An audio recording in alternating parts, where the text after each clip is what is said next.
Very good morning to all of you. Hope all of you are fine.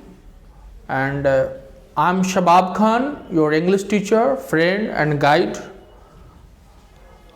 आज मैं आप लोग के बीच द अर्थ चैप्टर लेकर आया हूँ जो H.E. बेट्स के द्वारा लिखा हुआ है 12th क्लास के लिए। और आइए हम लोग इसे देखते हैं। ये H.E. बेट्स साहब हैं जो अर्थ इन्होंने लिखा है। और हम लोग जानते हैं we know two things are very important. जब भी whenever we read any prose और poetry we must know two things which always come in your examinations, birth and death of the writer. So please remember it because it comes in your objective section कि इनकी पैदाइश 1905 ईस्वी में हुई और इनका death 1974 यानी 1974 में इनका डेथ हो गया। ये H.E. बेट्स साहब हैं आपके सामने। और H.E. Bates Herbert Ernest Bates, it stands for full form of this Herbert Ernest Betts. So let us have a little background about H.E. Betts, about his biography, about his life. Little I want to share with all of you. H.E. Betts was born on 16th May at Northampton in England, in Central England. इनकी पैदाइश जन्म Northampton के England में हुआ 16 मई को हुआ।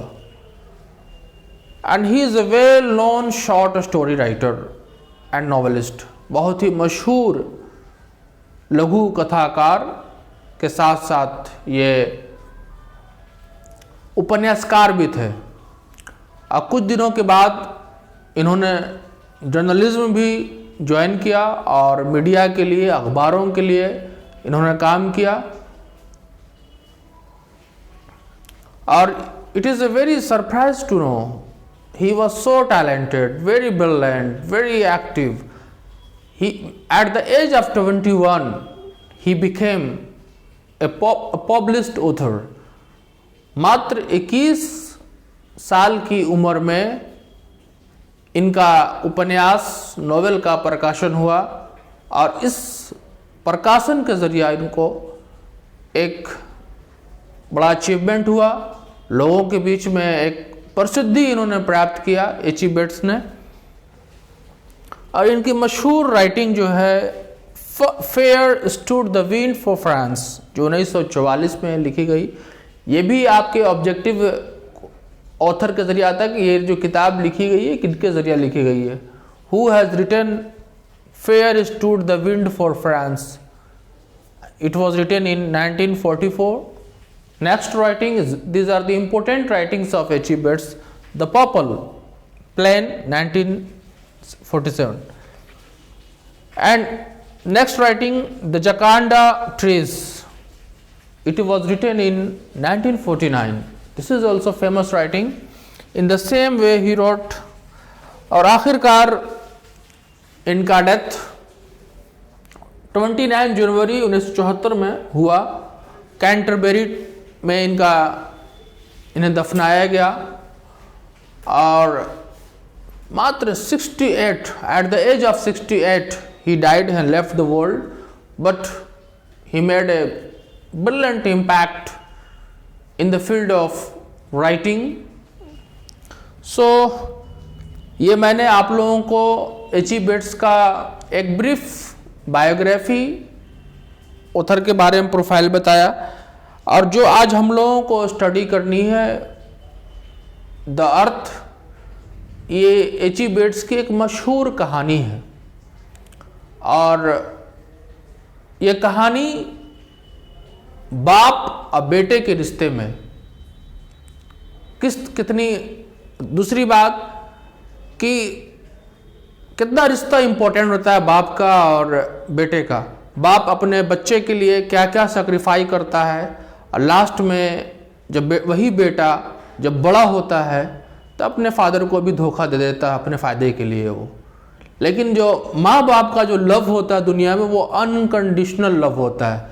अगर दुनिया में कोई लोग अगर बिना शर्त के, बिना फ़ायदे के लिए अगर कोई लव करता है तो माँ ही बाप दुनिया में अपने होते हैं, बाकी सब दुनिया में लोग पराया, सब अपने फ़ायदे के लिए काम करते हैं। तो ये कहानी जो द अर्थ है, ज़मीन से जुड़ी हुई, जिसका शीर्षक द अर्थ है, और अर्थ का मतलब होता है ज़मीन, भूमि। बहुत ही इंपॉर्टेंट कैरेक्टर है जॉनसन। जॉनसन एक गरीब किसान हैं और वो सैंडर नामक एक व्यक्ति से ज़मीन रेंट के ऊपर लेते हैं सालाना, कि भाई आप मुझे ज़मीन दीजिए, लेकर उसको खेती करते हैं, उसको देते हैं। लेकिन जॉनसन का काफ़ी इंटरेस्ट नहीं रहता, बहुत मेहनती आदमी नहीं है, बहुत अच्छा तरक्की नहीं कर पाते हैं लाइफ में। लेकिन जॉनसन का इकलौता बेटा, सिर्फ एक ही बेटा, जिसका नाम बेंजी है इस कहानी में, और बेंजी मंदबुद्धि, एबनॉर्मल है, मेंटली रिटार्डेड है, और जिसके कारण जॉनसन काफ़ी दुखी रहते हैं, उनकी वाइफ भी दुखी रहती है। निश्चित रूप से जब किसी व्यक्ति का बेटा तबीयत खराब रहे, मंदबुद्धि का रहे, कुछ अच्छा नहीं कर पाए, तो माँ बाप के लिए बहुत बड़ी पीड़ा होती है, बहुत दर्द होता है, बहुत कष्ट होता है जीवन में। हमेशा हमेशा वो they feel pain in their heart and it is really unbearable. In the mean time they consult the doctor, doctor से कंसल्ट करते हैं। डॉक्टर एडवाइजेस देम कि इन्हें कोई बिजनेस कराइए, and he keep him busy all the time, let him do something, let him give opportunity to think, and in this way he can be active and he can go ahead in the life. तो then they क्या करते हैं, Johnson अपने बेटे के लिए कुछ मुर्गियां खरीदते हैं, और मुर्गी बेंजी जो है उसके ज़रिया पैसा कमाना शुरू कर देते हैं। इससे डेवलपमेंट होता है और इतना उनका बिजनेस फ्लोरिश करता है, इतना बिजनेस कामयाब होता है कि वो काफ़ी पैसा इकट्ठा कर लेते हैं। और वो जो उनके फादर जो सैंडर्स ज़मीन जो रेंट पे लिए थे, आखिरकार वो ज़मीन को ख़रीद लेते हैं। एक दिन ऐसा भी आता है बेंजी के पास कि उतना उनका बिजनेस बड़ा हो जाता है, विस्तार हो जाता है, कि वो अपने बिजनेस को देख रेख करने के लिए 8-10 लोगों को अपने बहाल करते हैं। और उसमें से एक लेडी होती है जिसका नाम फ्लोरेंस है।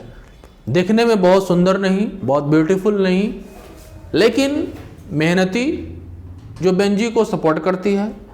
और इसी दरमियान, इन the course of the time, Johnson plan करते हैं कि बेंजी प्लान करते हैं कि फ्लोरेंस से शादी कर ले। लेकिन ये रिश्ता जो है उनके पेरेंट्स को पसंद नहीं है। पेरेंट्स इस रिश्ते से बहुत ज़्यादा खुश नहीं थे।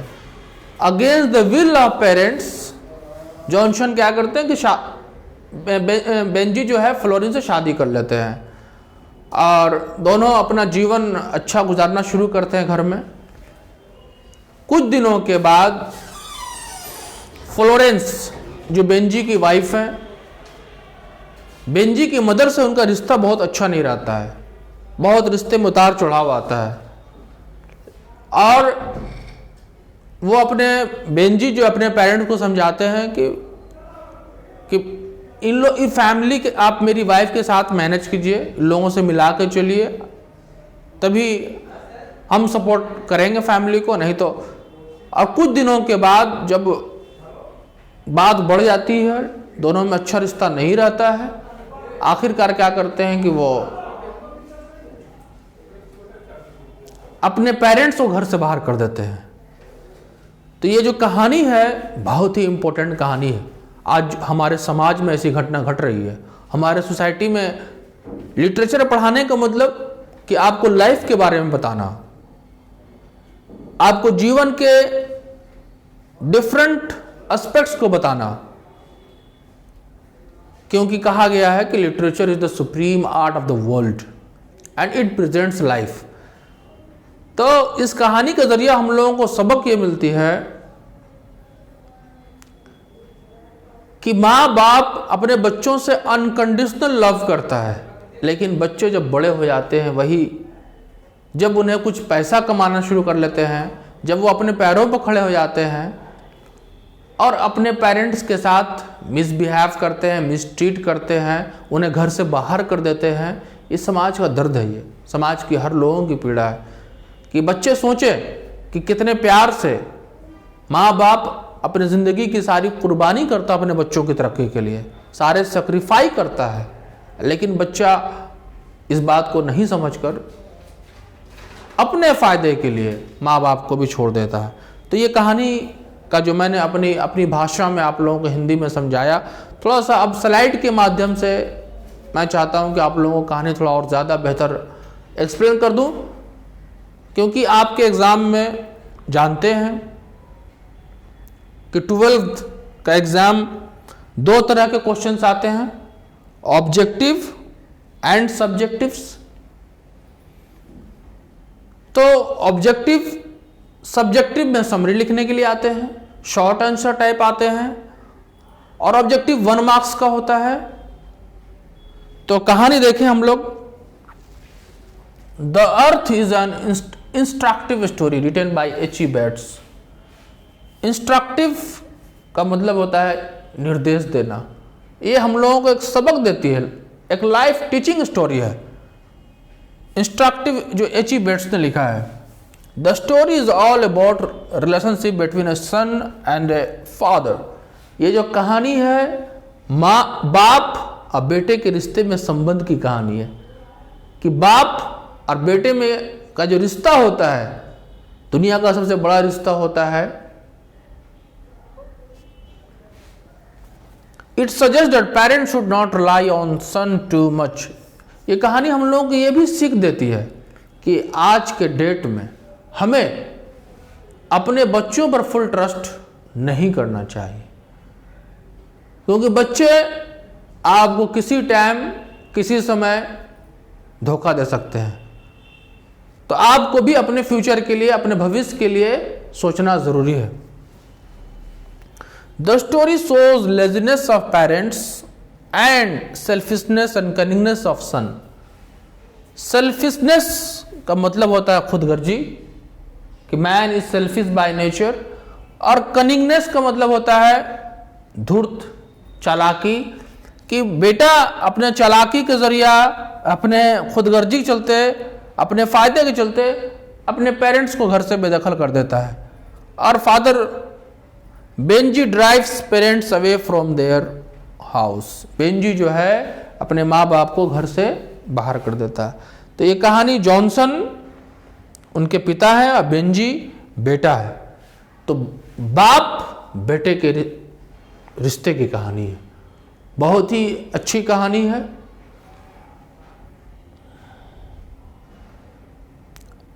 हम लोग इस कहानी का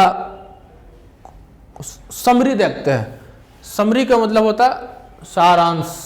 क्या मतलब हिंदी में समझाया। अब हम लोग, Johnson was a poor farmer. Johnson एक गरीब किसान था, पेजेंट था। He had taken some land from Sanders on annual rent. उसने कुछ जमीन खेती के लिए सैंडर से ली थी खेती करने के लिए। He relied on fortune so he never worked very hard. जो जॉनसन थे वो भाग्य पर ज़्यादा विश्वास करते थे, इसलिए वो बहुत ज़्यादा अपने लाइफ में अचीवमेंट नहीं कर पाए, बहुत तरक्की हासिल नहीं किया, क्योंकि वो सोचते थे, हार्ड वर्क पर यकीन नहीं करते थे। He believes in on Fortune. लेकिन देखिए, he had only son, named Benji. Johnson को सिर्फ एक बेटा था जिसका नाम बेंजी था। जॉनसन फादर का नाम, बेंजी बेटे का नाम। He was very simple. Benji जो बहुत साधारण थे, वेरी सिंपल। इंट्रोवर्ट और एक्सट्रोवर्ट दो वर्ड होते हैं साइकोलॉजी में। इंट्रोवर्ट ऐसे व्यक्ति को बोलते हैं जो बहुत कम बोलता हो, जो अपने विचारों को दिल में रखता हो, और इसका जस्ट उल्टा होता है एक्सट्रोवर्ट। ऐसा व्यक्ति जो अपने दिल की बात को, अपने सोच को, अपने थॉट को तुरंत किसी व्यक्ति के सामने एक्सप्रेस कर दे, बोल दे, वैसे लोगों को हम लोग एक्सट्रोवर्ट कहते हैं।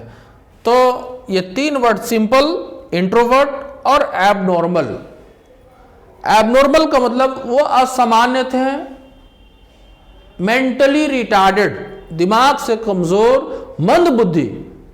तो तीन शब्द है हमारे पास। सिंपल, बहुत सिंपल लड़का था बेंजी, कम बोलने वाला, और एबनॉर्मल, मानसिक रूप से कमजोर थे। Both father and mother were very anxious of their future. Parents were very anxious about the future. जो माँ बाप थे उनके, जॉनसन जो थे, his mother very worried about the future of the son, Benji के लिए। So his father took Benji to doctor. Johnson अपने बेटे को डॉक्टर के पास ले जाते हैं, बेंजी को दिखाने के लिए, और डॉक्टर सजेस्ट करता है कि doctor suggest him to do business that his mind can be strengthen. बोलते हैं कि बेंजी से कुछ बिजनेस शुरू कराइए ताकि इसका दिमाग मजबूत हो जाएगा, क्योंकि माइंड जितना वर्क करेगा उतना ज़्यादा स्मार्ट होता है। जितना माइंड को आप वर्क नहीं लीजिएगा उतना वो डेड होते जाएगा, क्योंकि न्यूरॉन माइंड में हमेशा बनता रहता है। तो डॉक्टर की फिलॉसफी थी कि भाई जितना इसका माइंड यूज़ कीजिए उतना लड़का ये अच्छा तेज तरार होगा। माइंड का यूज़ नहीं कीजिएगा, लड़का बेकार हो जाएगा और ख़राब हो जाएगा, अब नॉर्मल ही रहेगा। अब आगे देखते हैं। Benji started his business. Benjy क्या करते हैं कि अपना व्यापार शुरू करते हैं डॉक्टर के मशवरे के ऊपर। He started keeping hens. मुर्गियां रखना शुरू करते हैं, मुर्गी का बिजनेस शुरू करते हैं वो। He took much interest in business. Benjy क्या करता है, काफ़ी इंटरेस्ट लेना शुरू कर दिया अपने कामों में। दिन भर बिजी रहता था, काफ़ी अपने बिजनेस की तरक्की के लिए सोचने लगे वो। इन the course of time he learn the techniques of business. और इसी बीच, इसी दौरान बिजनेस करने का तरीका, स्किल बेंजी ने सीख लिया। His business flourish by leaps and bounds. उनका दिन दुगनी रात चौगनी उनका व्यापार में तरक्की हुई, कामयाबी हुई। He grew rich and started saving money in bank. Benji काफ़ी अमीर हो गया और पैसा जब ज़्यादा आने लगा, बिजनेस से फ़ायदा होने लगा, तो उसने बैंक में भी जमा शुरू कर दिया। बैंक का भी उसे कंसेप्ट मालूम हो गया, दिमाग का एक्सरसाइज करना शुरू ज़्यादा किया। फिर उसने ही सेव्ड 230 पाउंड, 230 पाउंड अपने जो है बैंक में उसने जमा कर लिया। और इतना तेज हो गया कि वो अब जो पैसा, जो बिजनेस से बेनिफिट हो रहा था, फायदा हो रहा था, ये अपने पेरेंट्स से शेयर नहीं करने लगा। पेरेंट्स को भी डाउट होने लगा कि अब जो बेटा मुझसे कुछ छुपा रहा है। और but parents felt very happy. जो बेंजी के फादर थे, मदर थे, काफ़ी अब खुश हुए कि चलिए, और सेंस ऑफ ग्लोरी उनको महसूस हुआ, गौरव महसूस हुआ कि his son is no longer abnormal, कि अब उनका बेटा एबनॉर्मल नहीं है, मंदबुद्धि का नहीं है। भले ही पैसा बेंजी अपने माँ बाप को नहीं दे रहा था, फिर भी उनके पेरेंट्स को, जॉनसन को बहुत खुशी थी कि अब बेटा जो है, जो पहले बीमारी से ग्रसित था, माइंड से मंद बुद्धि का जो था, अब वो रहा नहीं, बेहतर कर रहा, बिजनेस ग्रो कर रहा है, पैसे अमीर हो गया है, अब ये हर चीज़ को सोचने लगा है, अपना बिजी रहता है, काम को अच्छे ढंग से कर रहा है। तो इन सारी बातों से फादर उसके बहुत खुश हो गए। He became very rich in the course of time. बहुत अमीर हो गया Benji. He hired some employees to assist in his business. क्या किया उसने? इतना अमीर हो गया कि अब काफ़ी लोगों की जरूरत पड़ी बिजनेस को ग्रो करने के लिए। कुछ आदमियों का सपोर्ट, आदमी को उसने बहाल किया। One of the employees is a girl. उसकी कंपनी में, उसके व्यापार में एक लड़की को भी उसने बहाल किया जिसका नाम, she was not a good looking मतलब अच्छे देखने में नहीं थी वो। She was not very good looking, she was not very attractive, she was not very beautiful, she was a mayor girl but active energetic. खूबसूरत नहीं थी लेकिन बहुत ही चुस्त दुरुस्त ऊर्जावान लड़की थी वो।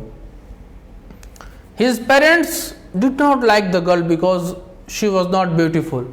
जो जॉनसन के पेरेंट्स थे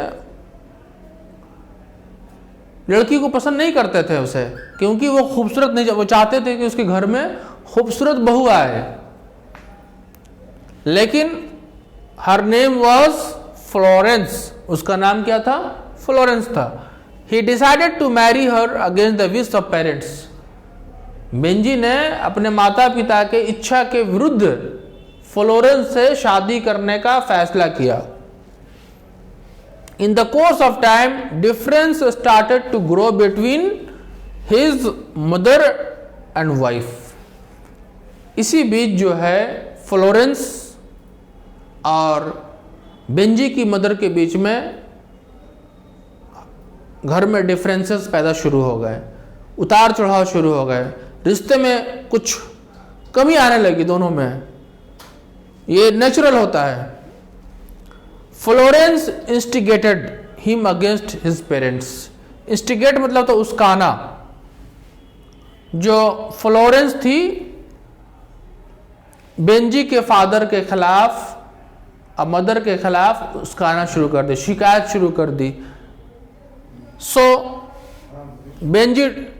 बेंजी जो है अपने वाइफ फ्लोरेंस की बात को सुनकर अपने पेरेंट्स को घर से बाहर निकाल दिया, जो बहुत ही जॉनसन के लिए एक दुख का क्षण था। और उसने धोखा खाया हुआ फील हुआ। और सबक, इस कहानी से हम लोग को सबक यही मिलती है कि never trust on anyone, never rely on anyone, never be dependent on anyone. आप अपने अंदर कुछ ऐसी क्वालिटी पैदा कीजिए, try to be independent rather than dependent in the life. Think Johnson has done everything for the progress of Benjy. हर कुछ किया, उसको पढ़ाया, तालीम दिया, उसकी देख रेख किया, परवरिश किया, डॉक्टर के यहाँ ले गया, बिजनेस शुरू किया। और आखिरकार वही बेंजी अपनी वाइफ के उसकाने पर, कहने पर अपने घर से, अपने बूढ़े माँ बाप को घर से बाहर कर दिया। ये this was the story the earth. और आपके एग्जाम में शायद बहुत ही इंपॉर्टेंट चैप्टर है ये, इसकी समरी लिखने के लिए आ सकती है। इसे आप लोग, तो ये 5 मार्क्स का ये समरी लिखने के लिए आता है। अब हम लोग क्वेश्चन देखते हैं, objective question, MCQ, multiple choice question, जो आपके एग्जाम में 50 मार्क्स का आता है। See, let us see the questions. The prose piece, The Earth is written by. The prose piece, The Earth, it is a short story. Who has written this story? We have 4 options here. We have 4 options here, and 3 options are wrong. 1 option is correct. Let us see. Mahatma Gandhi, A option. Second option, E.M. Bates. C. Third option, E.H. Bates. Fourth option, H.E. Bates. तो आप अगर हर chapter के author के बारे में जान लेते हैं तो आपका आसानी से आप अच्छे नंबर स्कोर कर सकते हैं। तो आप जान लीजिए द अर्थ जो शॉर्ट स्टोरी है ये किसके जरिए लिखा हुआ है? तो right answer is here D, H.E. Bates ने लिखा है। जो मैंने बताया था आपको कि आप हर ऑथर का उसके राइटिंग के बारे में जाने, उसके बर्थ के बारे में जाने, डेथ के बारे में जाने, ताकि आप ऑब्जेक्टिव और साथ ही साथ सब्जेक्टिव में अच्छा नंबर स्कोर कर सकें।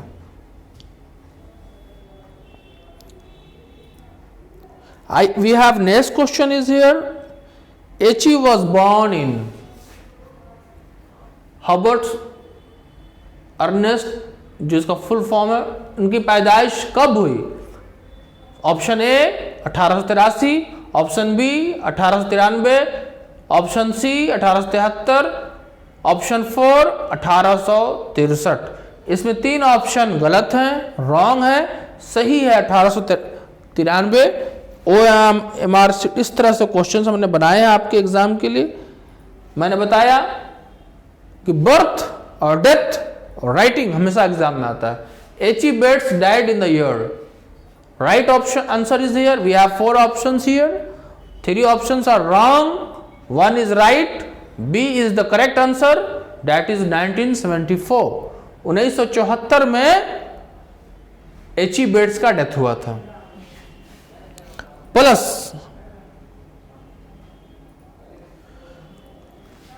H.E. Bates belong to America, England, Germany और इटली। H.E. Bates किस कंट्री से इनका लगाव था, रहने वाले थे? Basically he belongs to England, England के रहने वाले थे। Right answer is here B. तो इस तरह से क्वेश्चंस आपके एग्जाम में आएंगे। देखिए, Johnson's only son was, Johnson का इकलौता बेटा कौन था? Who was only son of Johnson?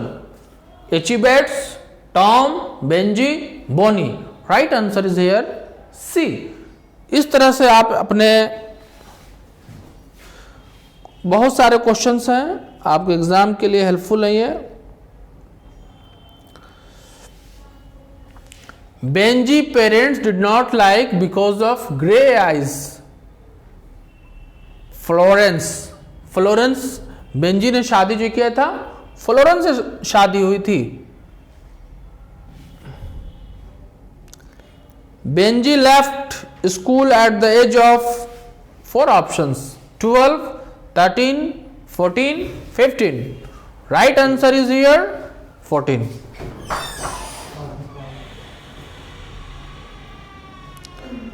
Benji business, देखिए, Benjy purchase land from, Benjy ने परचेज का मतलब था खरीदना, लैंड मतलब जमीन, और जो चैप्टर का नाम जो दिया गया द अर्थ, तो बेंजी ने जमीन किससे खरीदी थी? सैंडर से, मियांडर से, रैंडर से, पैंडोरा से।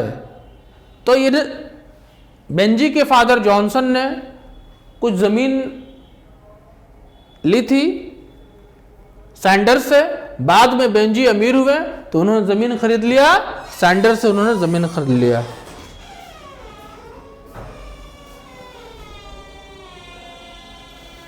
Florence later on became the wife of, 4 options we have, Ranjay, Manjay, Benjy, Sanjay. जब बिजनेस ग्रोथ ज्यादा हो गया, इनका बहुत बिजनेस में तरक्की हो गई, फ्लोरेंस बिजनेस में इनकी असिस्टेंट थी, बेंजी ने शादी कर लिया फ्लोरेंस के साथ। तो फ्लोरेंस किसकी वाइफ बनी? बेंजी की वाइफ बनी। इस तरह से आपके एग्जाम में क्वेश्चंस आएंगे। करेक्टर इसमें थ्री करेक्टर्स इंपॉर्टेंट हैं इस कहानी में। जॉनसन जो फादर हैं, जॉनसन के बेटे का नाम बेंजी है, बेंजी की वाइफ का नाम फ्लोरेंस है। तो Benji was the son of, Benji के फादर का नाम क्या था, किसके बेटा था ये, जॉन के, जॉनसन के, जॉर्ज के या चार्ल्स के? Right answer Johnson.